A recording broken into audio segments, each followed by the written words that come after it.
This Dang, the is Bible is just like the wild west of literature. It's just so crazy in these Bible sheets. it's a great the Bible sheet. It's a great read. Ah, yeah. I will say, like, the Bible for the most part is pretty fun to read those stories. And this is the story of the Witch of Endor. And I like this one. I love witches. and Endor is also a Star Wars planet. Speaking of fictional lore and everything. So Okay, I this think one's better be juicy. I think that's where the Ewoks were in Endor. I'm pretty Yeah. sure that's the planet that the Ewoks are on. Okay, let's get going here. In those days, the Philistines gathered their forces to fight against Israel. Achish said to David, "You must understand that you and your men will accompany me in the army." David said, "Then you will see to yourself what your servant can do." Achish replied, "Very well, I will make you my bodyguard for life." Now Samuel was dead. Samuel is the prophet who, Saul and the Israelites relied on to speak to God for them. And all of Israel had mourned him and buried him in his own town of Ramah. Saul had expelled the mediums and the spiritists from the land. So you may be a big fan of witches, Kayla. Saul, not so much. Saul was like, "No, get them bitches out of Saul here." was a pussy, though. Wait. He didn't. Yeah. Apparently so. Yeah, he was. Apparently so. Yeah. All right. The Philistines assembled and came and set up camp at Shunem, while Saul gathered all Israel and set up camp at Gilboa. When Saul saw the Philistine army, he was afraid, being a pussy and all. Terror filled his heart. He inquired of the Lord, but the Lord did not answer him by dreams or Urim or prophets. Saul then said to his attendants, "Find me a woman who is a medium, so I may go inquire of her." Now, 5 minutes ago, Saul had kicked all the witches out of the city. He's like, "No, we don't want your influence here." But the second Go get one. Go get one back. the second shit hits the fan, Saul's like, "Someone get me a witch, my kingdom for a witch." And we've all been there, folks, right? We've all like, man, if I only had a witch here to solve my problems. And so, shout out to the tarot card readings on exactly. TikTok. You know? So, have you ever had a tarot card reading? Like, I read tarot cards. What do you mean? I'm an interpretive I didn't know reader. that, but Intuitive reader. Tell me this: I've gotten a couple of tarot card readings. When the tarot cards are shuffled, are they supposed to like fall out at random? Because like that's how I've seen it both times. That it's really, I think it's like the reader's preference, but most like advanced tarot card readers that I've seen let the cards kind of jump out them.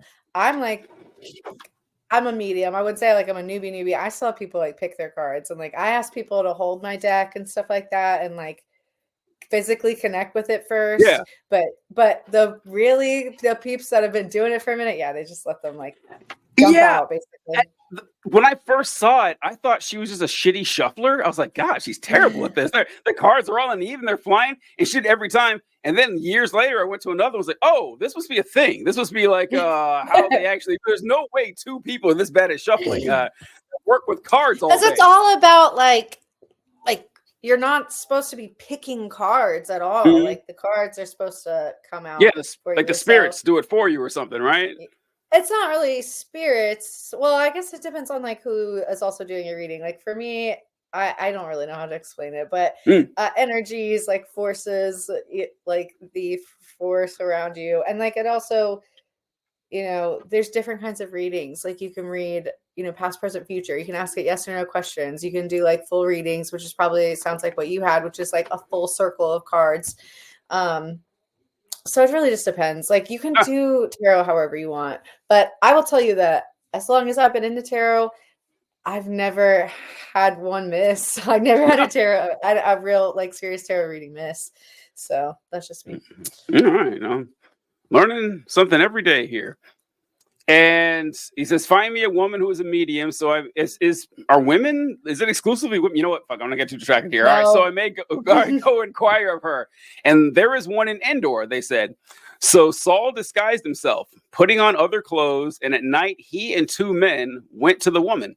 "Consult a spirit for me," he said, "and bring up the one that I name." The woman said, "Surely you know what Saul has done." Remember, the woman doesn't know who this is. So the woman, this is just some guy. He's wearing a disguise. So the woman says, "Surely you know what Saul has done. He has cut off the mediums and spirits from the land. Why have you set up a trap for my life to bring me to my death?" Saul swore by the Lord and said, as surely as the Lord lives, you will not be punished for this. Then the woman says, whom shall I bring up for you? Bring up Samuel, he said. When the woman saw Samuel, she cried out at the top of her voice and said to Saul, why have you deceived me? You are Saul. So Saul comes in dressed as another dude and says, hey, I need you to pull up a ghost. She pulls up the ghost, recognizes the ghost as Samuel. It's like, why would this random stranger want to talk to? Oh my God, this is the king. The king is in my house. He set up a trap to execute me. By the way, according to the Bible, you can pull up a ghost. According to the Bible, that's apparently a thing. You can just resurrect a ghost from the dead, which I don't. This is the only time this is mentioned in the Bible. Like no other time do you see a human being just pulling up someone's ghost like that. And let me get back over here. The king said to her, don't be afraid. What do you see? The woman said, I see a ghostly figure coming up out of the earth. What does he look like? He asked. An old man wearing a robe is coming up. Then Saul knew it was Samuel, and he bowed down and prostrated himself with his face to the ground. Only Samuel, one old man on the menu. It must be. It must be Samuel. You said old and in a robe like all these other motherfuckers? That's my boy Samuel. What's up? Also, confirmation, there are clothes in the afthaflife. I don't know why. I don't know why you would need them. God's not into nudity, so. Yeah. It's so then Saul knew it was Samuel because he wore a robe, obviously, and he bowed down and prostrated himself with his face to the ground. Samuel said to Saul, why have you disturbed me by bringing me up? I am in great distress, Saul said. The Philistines are fighting against me, and God has departed from me. He no longer answers me either by prophets or by dreams. So I have called on you to tell me what to do. Saul said, why do you consult me now that the Lord has departed from you and become your enemy? The Lord has done what he predicted through me. The Lord has torn the kingdom out of your hands and given it to one of your neighbors, to David. You know him, right? Because you did not obey the Lord or carry out his fierce wrath against the Amalekites that the Lord has done with you today. The Lord will deliver both Israel and you into the hands of the Philistines, and tomorrow you and your sons will be with me. I love Samuel's. In fact, I joke when I tell this story. I forgot that it's actually in there. Where it's really savage. It's brutal. It is. It's like brutal. Hey, Samuel. Guess what? Hey, you're fucked. Bye. Yeah. Samuel, how am I going to do in this battle? Well, I'll be seeing you real soon. I'll put it that way, Saul. That's how this battle's going to go for you. Yeah, that is really savage right there. And it's not even like he was like, yo, dude, get out of here. You know, he was just like, hey, you're done. Like, there's no like option. Just came to let you know that you're gonna die. Yeah. Thanks for the invitation. Love what you've done with the place. But yeah, you're coming right on down. So, okay. Immediately, Saul fell full length on the ground, filled with fear because of Samuel's words. His strength was gone, for he had eaten nothing all day and all night. When the woman came to Saul and saw that he was greatly shaken, she said, look, your servant has obeyed you. I took my life in my hands and I did what you told me to do. Now, please listen to your servant and let me give you some food so you may eat and have strength to go on your way. He refused and said, I will not eat. But his men joined the woman in urging him, and he listened to them. He got up from the ground and sat on the couch. So wait, hold on. Pause the show. He exiled this medium, brought her ass back, and now he mentally fell apart in her home and refused to eat. And now his boys had to come get him. So this is how it ends right here. This is the very end of the story. And yeah, his men joined the woman in urging him, and he listened to them. He got up from the ground and sat on the couch. The woman Bring me my flowers. The woman had a fatted calf at the house, which she butchered at once. She took some flour, kneaded it. She was like, I don't give a fuck. Bring me a cow. I will kill this cow just to get this man off my fucking couch. If you boys don't get this shit going, somebody turn on the stove. I want him out. She took some flour, kneaded it, and baked bread without yeast. Then she set it before Saul and his men, and they ate. We don't need yeast. Keep cooking. She set it before Saul and his men, and they ate. That same night, they got up and left. So Saul went to talk to Samuel, his old buddy. Samuel said, you're going to die. Nice to see you. Has a mental breakdown, and then enjoys a home-cooked meal, and is just sent along on his way. This poor medium. She was probably like, when he left, she was probably like, What? Imagine Oh, no. telling all your witch Imagine friends. going back to the coven and be like, bet you bitches thought I died. But guess what? I didn't. Let me tell you. Guess who I just performed a service for? It was for the king, and he even stayed for dinner. And he was Man, no, she wasn't polite. When she got back to the witches, she was like, this motherfucker threw a whole ass fit. I had to conjure some shit up in the cauldron. No yeast. I didn't have any yeast. I had to put all that happen. His boys were there seasoning the cauldron, and that's what it took to get him out. And her girls the whole time were like, bitch. It is so great, like the detail in that story. That Saul falls apart. Because the story could have ended there. The story easily could have ended with Samuel giving him the bad news. Saved a little bit of his pride, but when God was like whispering the Bible, he was like, no, end him, finish him. We're gonna assassinate Saul's character and then assassinate Saul, the actual man, the next day. We're gonna make him go out like a bitch. This guy is gonna be crying on the floor of a stranger's house who he begged to. He's gonna be as low as he can going into this battle. He's gonna refuse. He's going to refuse food like a toddler. He's going to have to be talked into eating by his boys and this lady. She's like, fine, I'll make some food for you. I can't believe she called his friends. Can you imagine being a witch in like before the phones, before everything, and having to go up? And it's not really even his boys as a soldier. So imagine like tapping this dude on the shoulder and be like, hey. So look, you guys gotta do something. Looking for your man. I've got some good news and some bad news. Good news is he's alive. Bad news is you need to get the fuck off my couch. She literally went and said, "Come get your mans." Like literally, what happened here? It's like, yeah, mans. That had to be so terrifying. No, I love it. Oh man, good for her. That one was a really good one. That's my favorite one. I'm gonna remember that line that you said from now on. I didn't even have any yeast. There was none.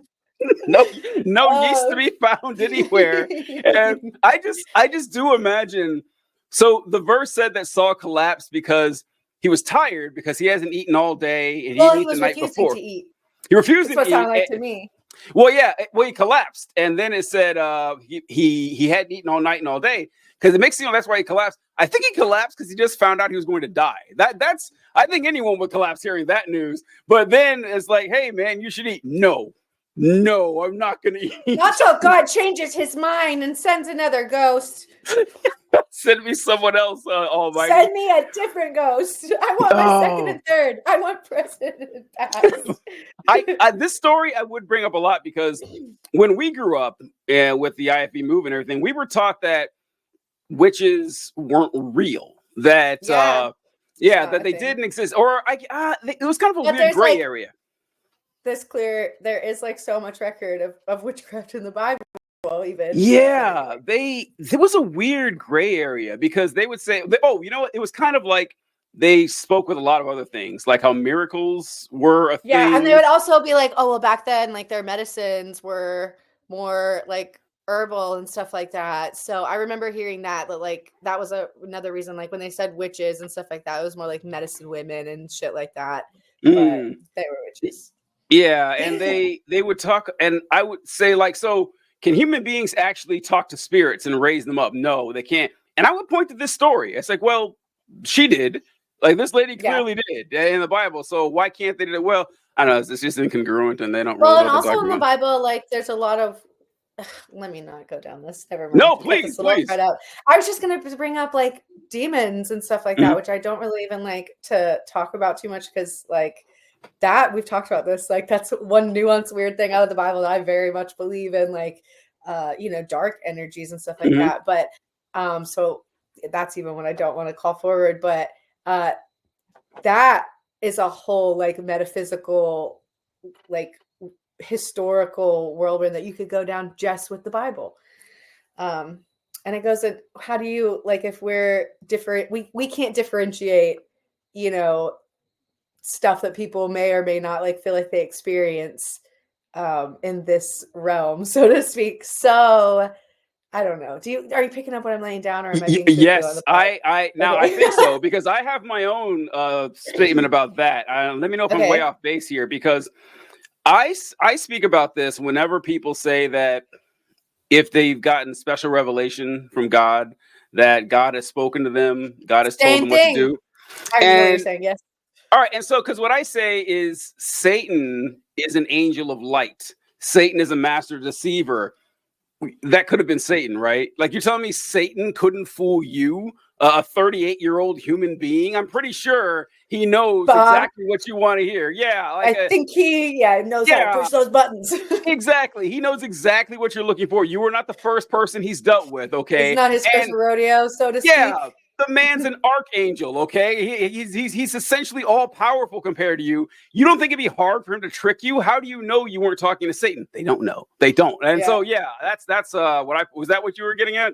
Well, yeah, and I always wonder too, like how many of those are left out of the Bible too? Like we have so few of those types of stories. Not so few. There's enough that it's in there, but like, um, you wonder, let's like say hypothetically that we believed that the Mhm. Bible was like, you would really, that would be a dark rabbit hole, is my point. Like, I don't think it's a healthy thing.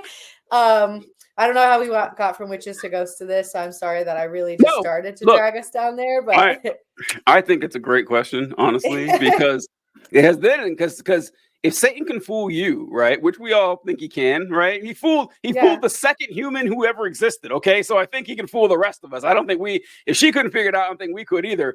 And yeah. how do we know any of the authors of the books of the Bible weren't fooled too? Like, you just don't, right? I mean, or the people who picked Oh the Bible. yeah. Yeah, the Oh, people who picked the 66 books. How do we know they weren't fooled? I don't know. It's like at some point you've got to demonstrate to me some sort of mechanism to determine whether or not someone is fooled by a demon or not. I've yet to see it. I've yet to see it in one way or the other. So yeah, if I'm gonna grant that demons can do this, I'm gonna guess they're doing it all the time, and that no one really yeah. knows what's going on. Which Yeah. is So even a more ominous thought